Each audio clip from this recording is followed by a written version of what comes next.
Thanks for staying tuned. I'm Colin Abrams with the HGP Sportscast.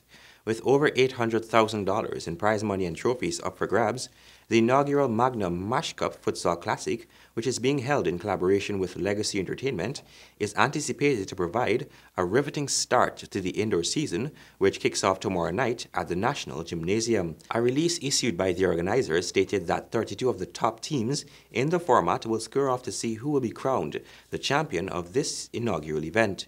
The winning team will receive $400,000 and a trophy, runner-up $200,000 plus a trophy, third place $100,000 and trophy, and fourth place $50,000 along with other prizes. We turn our attention to cricket news. The Guyana Jaguars made it to 2-2 in the CWI Super 50 after brushing aside USA cricket batsmen and bowlers in Antigua. Stanford Howard has more. USA Cricket won the toss and elected to have a go with the bat. The Jaguar bowlers had a different arrangement for the USA Cricket team. Sonny Sohal was the first back into the pavilion after facing just 2 deliveries. The Jaguar bowlers then picked up 2 more quick wickets, leaving the USA Cricket team on 3 for 10. It was Javier Marshall and Tim Patel who peddled a 60 runs 4th wicket partnership. After that partnership was broken, the middle and lower order batsmen produced scores like a tally sheet. Elmore Hutchinson and Mural Patel, who had the Jaguar seamers working harder when they put on an 8-wicket partnership of 89 runs. USA Cricket managed a mere 188 for 8 in their 50 overs.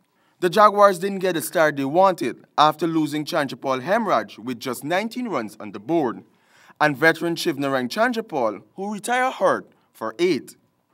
All was not lost when power hitter Shemron Hetmeyer, whose knock of 103, along with skipper Leon Johnson, managed a 118 runs 3rd wicket partnership to lay the foundation for the Jaguars to roll home smoothly, with 8 wickets in hand and 16 overs to spare. Reporting for the HGP Sportscast, I'm Stanford Howard. Thank you, Stanford. Cricket West Indies reorganizes its technical structure. CWI president says the reason for this is to provide an enabling environment for its players to achieve peak performance. Here's more. The number of changes being undertaken at the moment at Cricket West Indies is all about providing an enabling environment for its players to achieve peak performance. This is according to President Dave Cameron. In recent times, there have been a lot of changes to the Windies technical setup, with senior team bowling coach Rodney Estwick reassigned as assistant coach with bowling responsibilities to the West Indies A team. Former spinner Raul Lewis takes over as manager of the senior team from legendary fast bowler Joel Gardner, who has been reassigned a new role as a cricket ambassador for the regional governing organization. Head coach, the Australian Stuart Law, retains his position and will have as his bowling coach either Ian Harvey of Australia or South Africa Alfonso Thomas. In recent times, the performance of the Windies senior team has been under par, as they lost the Test Series in New Zealand 2-0, the ODI Series 3-0, and the T20 Series 2-0. The Windies Under-19 team also failed to retain their ICC World Under-19 crown and finished 10th in the tournament, which concludes tomorrow in New Zealand. The Windies will be leaving for Zimbabwe shortly to compete in the ICC World Cup qualifiers, which is carded for March. They have been seeded as the top team in the 10-team competition, with the top 2 going on to the major World Cup tournament, which takes place in England in 2019. Golfers are set to participate in a unique Lusignan Golf Club tournament tomorrow at Ghana's lone facility of this kind on the east coast of Demerara.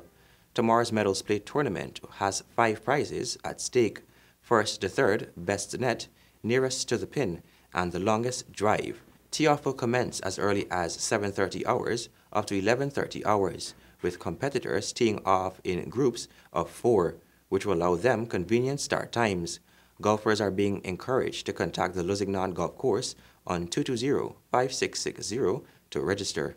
And finally, a decision to overturn the Olympic live bans of 28 Russian athletes may have serious impact on the future fight against doping, says the International Olympic Committee.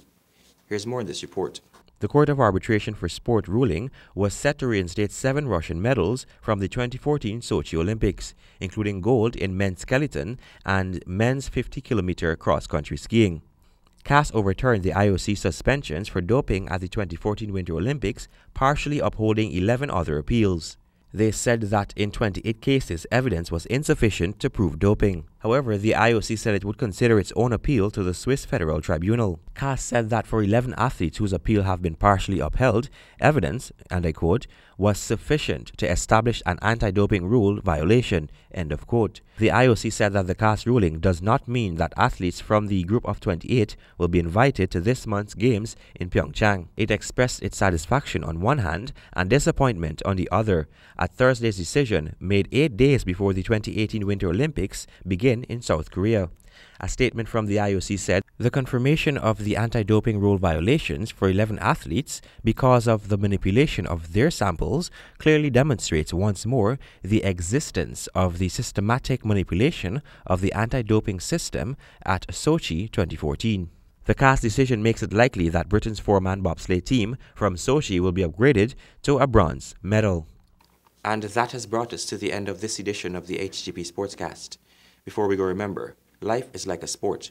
Always remember to play fair.